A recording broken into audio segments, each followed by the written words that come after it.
Hello everyone. So the question is column 1 gives some devices and column 2 gives some processes on which the functioning of these devices depend. Match the device in column first with the process in column second and indicate your answer by darkening appropriate bubbles in the 4 by 4 matrix given in the ORS. So basically this is the question from JEE Advanced. In this question there are two columns, column 1 and column 2. In column 1 there are some devices and in column 2 there are some processes, and these devices are depend on these processes. So we just match the column 1 to column 2. Now the first option is given as in column first. The first option is bimetallic strip. From the name you can guess that bimetallic strip is made up of two metal strip. Bimetallic strip, because bi means two metallic strip. That means we can, if we combine two metallic strip, then we have bimetallic strip. Suppose we have two metallic strip. This is first metallic strip, that is suppose that this is of copper, and now I have second metallic strip, that is suppose it is of aluminium. So this is my bimetallic strip and made up of copper and aluminium. Now we know that both are having the different young modulus. Both are having the different young modulus and both are having the different value of alpha. Alpha is the coefficient of linear expansion. Okay, so value of alpha is different for the copper as well as the aluminium, and similarly the value of y, that is the young modulus, is also different. And we know that the value of aluminium is greater than alpha copper. That means when we increase the temperature, that time linear expansion takes place. When we change the temperature, at that time linear expansion takes place. Now the change in length of aluminium is higher than the change in length of copper, because when we increase the temperature linear expansion takes place and linear expansion coefficient is higher for aluminium. That means expansion in aluminium is greater than the expansion in copper. Okay, that means now after changing the temperature, after increasing the temperature, this is looks like this look like this is aluminium and this is of copper. This is aluminium, this is copper. So basically the process which is used in bimetallic strip is thermal expansion. So column 1 is matched with the S, that is the thermal expansion. Thermal expansion basically means that because of change in temperature there are linear expansion takes places in solids and their length will be changed after that. Okay, so this is the answer. S, A is matching with S. Now the second device is given as steam engine. Second device is used as steam engine. In steam engine, first we have to boil the water. There are some water and we boil the water, and now that water is converted into the steam. Okay, now this steam is used to operate the engine. Now this steam is used to operate the engine. Now that means this steam is this steam is doing work. Okay, now this is suppose the steam energy. Okay, energy of steam is steam energy. Now steam energy is converted into the mechanical energy because this steam is used now in operate the engine. That means the work is done by this steam. That means steam energy is converted into the mechanical energy. So basically this is the conversion of energy. This process is basically conversion of energy. So steam engine is matched with the energy conversion, that is the Q, match with this option. Now the third is incandescent lamp. Incandescent lamp is basically a lamp which is giving the light. In C process, this is the lamp. In lamp, this lamp is based by, basically we know that heat is traveled by three processes. We know that heat is traveled by three processes. First process is conduction, second process is convection, and third process is radiation. Convection and third process is radiation. Okay, suppose now I have a really hot body. Suppose I have a hot body. That means temperature of this body is really high. Okay, this is the hot metal body or metal ball. Now the temperature of this ball is very high. Now what this ball is doing? This ball is radiates its heat in the surrounding. This ball is radiates heat in surrounding. Okay, and so and same process is used by this lamp. This lamp is used or follow the process of radiation to this lamp is follow the process of radiation to radiates heat in the surrounding. So that means this incandescent lamp is use the process of radiation from a hot body. Okay, now the last one is electric fuse. Electric fuse is basically made up of a electric fuse. Last is electric fuse. Electric fuse is used to save the electronic devices. This device is used to save the electronic devices, and electric fuse is made up of low resistance wire which is having low melting point, so that when the current flow is high, in that situation when current flow is high, that means current flow is high, at that time temperature is increased, current flow is high, at that time temperature is increased, and now the melting point of fuse is low melting point. That means this fuse is breaks down and the circuit is now open circuit, so devices are saved from this high current flow. Okay, these fuses are having low melting point, so when the current flow is high, at that time they breaks down, they melted because they are having the low melting point, so they are break down or melted. So this is the process in electric fuse. The process which is using is melting, so electric fuse is matched with R. So now we have matched all the options: bimetallic strip with the thermal expansion of solid, steam engine with the energy conversion, incandescent lamp with the radiation from a hot body, and electric fuse with the melting. Okay, thank you. इस question बोल रहा है कि एक neutron है, ठीक है, जिसकी काइनेटिक एनर्जी दे रखा है 6.5 इलेक्ट्रॉन वोल्ट है, और वो कोलाइड कर रहा है इन इलास्टिकली सिंगली आयोनाइज्ड हीलियम से, ठीक है, जो कि रेस्ट पे है। हीलियम एटम है, सिंगली आयोनाइज्ड है, रेस्ट पे है, उससे कोलाइड करता है इतनी एनर्जी के साथ, ठीक है। तो जैसे ही कोलाइड करता है, आफ्टर बिफोर द कोलिजन सिर्फ क्या कर रहा था, न्यूट्रॉन मोशन में था और ये रेस्ट पे था। आफ्टर कोलिजन क्या हो रहा है कि एंगल बन रहा है 90 डिग्री का, मतलब जो हीलियम है वो क्या हो रहा है, स्कैटर्ड हो रहा है 90 डिग्री पर वो स्कैटर हो रहा है, ये मान के चल रहे हैं, ठीक है। With respect to original direction, हमारी ओरिजिनल डायरेक्शन ये है, हम यहाँ पर देख सकते हैं, हमने फिगर बना लिया है, ये बिफोर कोलिजन की कंडीशन है और ये आफ्टर कोलिजन की, ठीक है। तो आफ्टर द कोलिजन क्या हो रहा है, ये 90 डिग्री पर मान लेते हैं और न्यूट्रॉन जो है एक्स डायरेक्शन में है और ये क्या है, वाई डायरेक्शन में है। ये एक्स एक्सिस के अलॉन्ग हो गया और ये वाई एक्सिस के अलॉन्ग, मतलब 90 डिग्री का इनके दोनों के बीच में जो एंगल बनेगा वो क्या होगा, 90 डिग्री का होगा।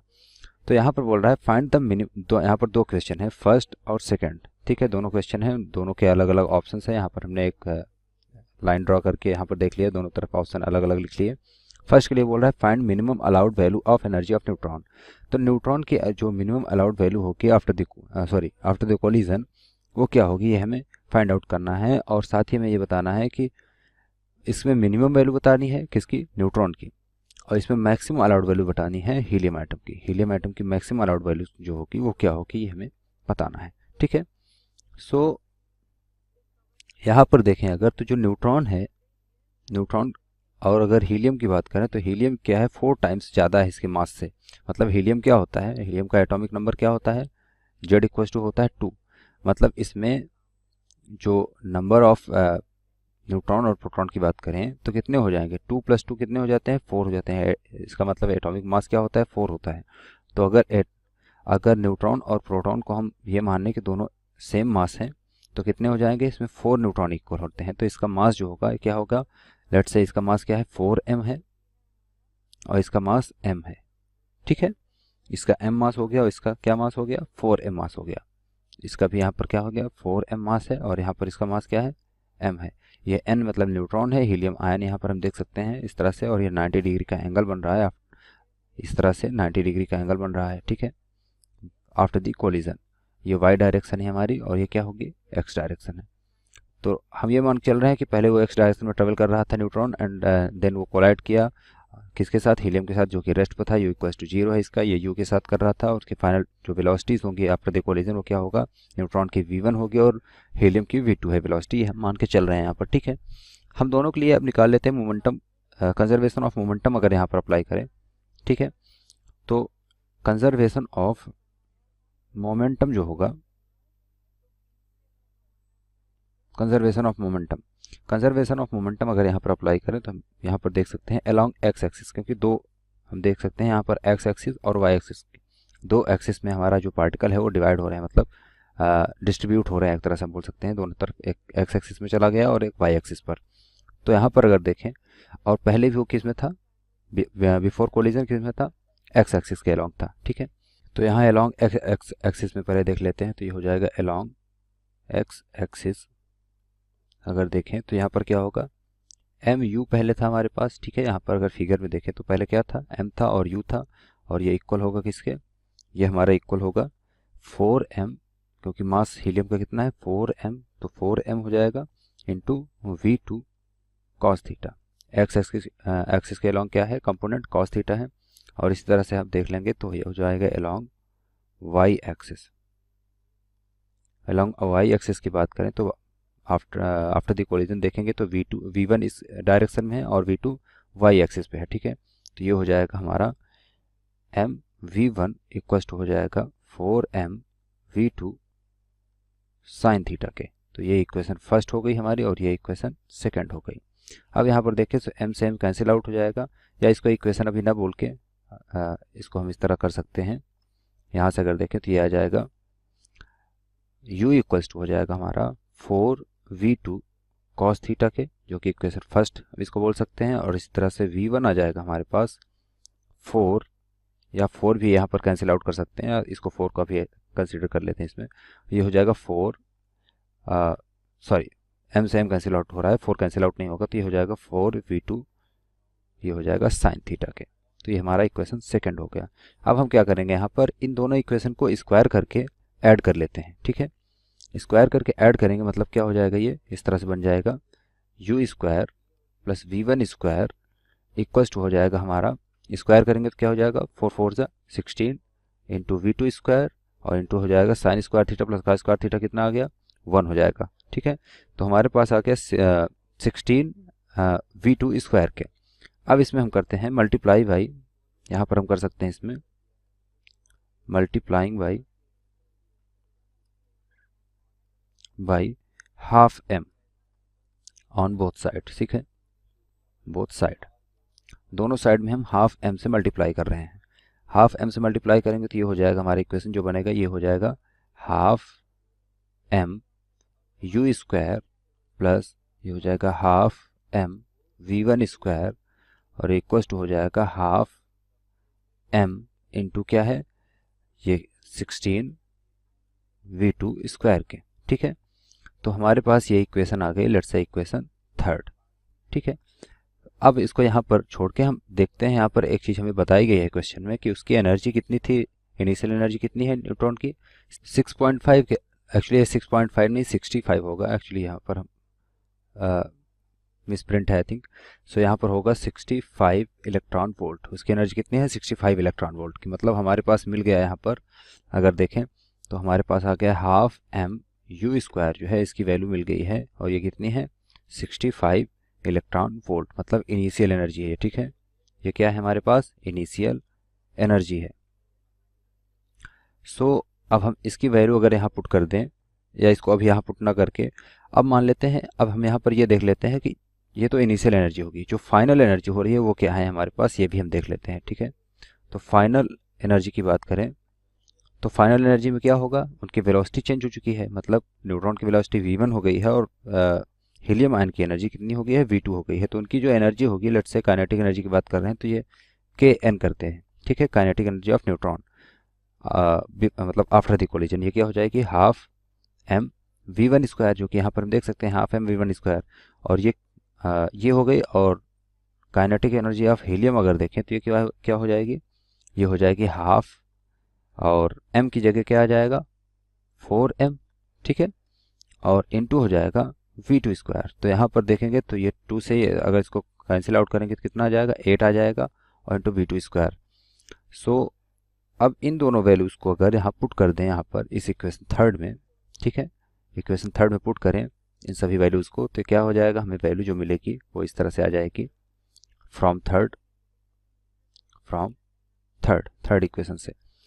सो ये हमारा जो इक्वेशन बनेगा ये हो जाएगा 4k हीलियम, ठीक है, माइनस kn ये जो हमारे पास एनर्जी है न्यूट्रॉन की, ठीक है, ये इक्वल होगा हमारे किसके, ये इक्वल है 65 के, ठीक है, 65 इलेक्ट्रॉन वोल्ट के इक्वल होगा। सो अब हम एक एक पार्ट को सॉल्व कर लेते हैं। पहले फर्स्ट को कर लेते हैं। फर्स्ट क्वेश्चन में क्या बोल रहा है, फर्स्ट में बोल रहा है कि मिनिमम अलाउड एनर्जी क्या होगी न्यूट्रॉन की, मतलब न्यूट्रॉन की जो मिनिमम अलाउड एनर्जी होगी वो हम निकाल लेते हैं यहाँ पर। ये हमारा क्या है, फर्स्ट पार्ट कर रहे हैं क्वेश्चन का, ठीक है। फर्स्ट पार्ट में देखें तो मिनिमम अलाउड एनर्जी वो होनी चाहिए, उतनी होनी चाहिए कि जो हीलियम से जब वो कोलाइड करे तो उतनी एनर्जी उसको सफिशिएंटली उतनी एनर्जी ट्रांसफ़र कर सके कि उसका इलेक्ट्रॉन जो है हीलियम का फर्स्ट एक्साइटेड स्टेट तक जंप कर जाए, ठीक है। फर्स्ट एक्साइटेड स्टेट तक जंप मतलब n=1 से उसको कहाँ तक, n=2 तक जंप कर जाए। और इसके लिए हीलियम के एनर्जी क्या होती है, अगर डेल ई की बात करें तो इसका क्या होता है, डेल ई होता है 54 इलेक्ट्रॉन वोल्ट, मतलब कम से कम उसके पास 54.4 इलेक्ट्रॉन वोल्ट की एनर्जी ट्रांसफ़र करना होगा न्यूट्रॉन को हीलियम एटम को। न्यूट्रॉन हीलियम एटम को इतनी एनर्जी ट्रांसफ़र करे तब जाके वो एक्साइट स्टेट में जाएगा, ठीक। लेकिन उसके पास एनर्जी कितनी है, उसके पास ऑलरेडी जो एनर्जी है न्यूट्रॉन के पास वो कितना है 65 इलेक्ट्रॉन वोल्ट की, मतलब इससे कई ज़्यादा एनर्जी है अभी 54.4 से कई ज़्यादा एनर्जी है, मतलब उसको नेक्स्ट लेवल पर भी वो क्या कर सकता है, एक्साइट कर सकता है।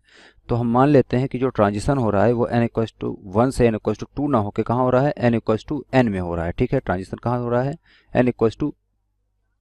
n तक उसको जो है एक्साइट कर सकता है, हम ये मान के चलते हैं। तो इसके लिए जो वैल्यू होगी हम निकाल लेते हैं कि जो एनर्जी होगी टोटल की क्या आएगी, वो आएगी हमारे पास 65 हो जाएगा kn plus k of helium plus 54.4, ये मिनिमम है, ठीक है। ये तो हम लिखना कंसिडर करना होगा, कम से कम इतनी होनी चाहिए, लेकिन इससे ज़्यादा भी कर सकता है, पॉसिबिलिटी उसके पास क्या है कि इससे ज़्यादा भी करे, क्योंकि उसके पास एनर्जी अभी काफ़ी ज़्यादा है, मतलब 65 इलेक्ट्रॉन वोल्ट है, लगभग 11 इलेक्ट्रॉन वोल्ट एनर्जी ज़्यादा है, ठीक है, अप्रॉक्सीमेटली। सो यहाँ से आ जाएगा 1/1 का होल स्क्वायर माइनस 1/n का होल स्क्वायर, ठीक है। हम मान लेते हैं कि उसको nth स्टेट तक वो एक्साइट कर रहा है, लेकिन उसको इसकी जो एनर्जी है ये 54.4 क्या है, ये उसकी पोटेंशियल एनर्जी है, ठीक है, आयोनाइजेशन पोटेंशियल एनर्जी है 54.4 इलेक्ट्रॉन वोल्ट। तो यहाँ से अगर इसको कैलकुलेट करें तो हमारे पास जो n की वैल्यू आएगी या kn की वैल्यू आएगी, kn निकाल लेते हैं, जो न्यूट्रॉन की एक्चुअली हमें क्या निकालना है फर्स्ट में कि kn की वैल्यू क्या होगी। kn की वैल्यू अगर निकालें तो ये हो जाएगी काइनेटिक एनर्जी ऑफ न्यूट्रॉन जो होगी वो है यहाँ से 43.52 डिवाइड बाई हो जाएगा किसके, n स्क्वायर के, एंड माइनस होगा 4.52 के, ठीक है। ये हमारे पास इस तरह से इतना इलेक्ट्रॉन वोल्ट एनर्जी आ गई है किसकी, न्यूट्रॉन की। तो मतलब न्यूट्रॉन की जो एनर्जी होगी कितनी होगी, इतनी होगी। सो इसको अगर देखें तो जो काइनेटिक एनर्जी होगी क्या होगी, ऑलवेज क्या होती है, पॉजिटिव होती है। हम ये जानते हैं कि काइनेटिक एनर्जी ऑलवेज क्या होती है, पॉजिटिव होती है, ठीक है। तो कुछ ना कुछ तो उसके पास एनर्जी होनी चाहिए। अगर ये बोल रहा है कि उसके पास क्या एनर्जी होगी तो मिनिमम ऐसी कुछ ना कुछ एनर्जी हो कि वो इसकी जो काइनेटिक एनर्जी हो, मतलब कुछ ना कुछ इसकी काइनेटिक एनर्जी हो और रेस्ट में नहीं आए, ठीक है, पूरी की पूरी टोटल एनर्जी ट्रांसफ़र ना करे वो। तो इसके लिए क्या कर सकते हैं हम, यहाँ से अगर कंपेयर करें इसको इस तरह से तो ये हो जाएगा 43.52 डिवाइड बाई n स्क्वायर, ये जो है ग्रेटर होना चाहिए किससे, 4.52 से। अगर ये ज़्यादा हो गई बड़ी वैल्यू तो क्या होगा, जीरो हो जाएगा या माइनस में हो जाएगा, और माइनस में हो जाएगा तो क्या होगा, काइनेटिक एनर्जी पॉसिबल ही नहीं है, फिर काइनेटिक एनर्जी की वैल्यू माइनस हो जाएगी, ठीक है। मतलब या ज़ीरो हो जाएगी। ज़ीरो भी अगर इक्वल भी हो गया तो क्या हो गया, ज़ीरो हो गया, तो मतलब वो रेस्ट पे आ जाएगा न्यूट्रॉन, तो रेस्ट पे नहीं आना है, ठीक है उसको। तो यहाँ पर हम बोलें, अगर यहाँ पर अगर देखें तो जो n की वैल्यू निकल के आएगी वो क्या हो जाएगी, n की वैल्यू लेस देन होगी किसके, 3.1 से। अगर इसको सॉल्व करें तो क्या आएगा हमारे पास, n की वैल्यू 3.1 से कम आ रहा है। सो जो पॉसिबल स्टेट होंगे वो कहाँ कौन कौन हो सकते हैं, अगर इसको अप्रॉक्सीमेट देखें तो n की वैल्यू अप्रॉक्सीमेटली कितना आ रही है, 3 के, ठीक है। तो 3 से पहले कौन कौन सी स्टेट है, 1 के बाद पहले 1 आता है, देन 2 आता है, देन 3 आता है। मतलब जो पॉसिबल स्टेट है वो कौन कौन से हैं, पॉसिबल स्टेट्स यहाँ पर दो हो जाए, दो होंगे, मतलब n इक्वल्स टू 2 और n इक्वल्स टू 3। तो यहाँ पर दो पॉसिबल स्टेट हैं न्यूट्रॉन के पास, ठीक है। तो इन दोनों के स्टेट के करस्पॉन्डिंग हम एनर्जी देख लेते हैं कौन कौन सी हैं। तो अगर kn की अलाउड एनर्जी देखें न्यूट्रॉन की, kn की अलाउड एनर्जी देखें, यहाँ पर अलाउड एनर्जी, ठीक है। अलाउड एनर्जी की बात करें तो यहाँ पर kn की जो अलाउड एनर्जी होगी वो क्या क्या होंगी, वो होंगी 6.36 इलेक्ट्रॉन वोल्ट, ठीक है, या ये होगी 0.32 इलेक्ट्रॉन वोल्ट। ये किसके करस्पॉन्डिंग है, ये n इक्वल्स टू 2 के करस्पॉन्डिंग है और ये n इक्वल्स टू 3 के करस्पॉन्डिंग है।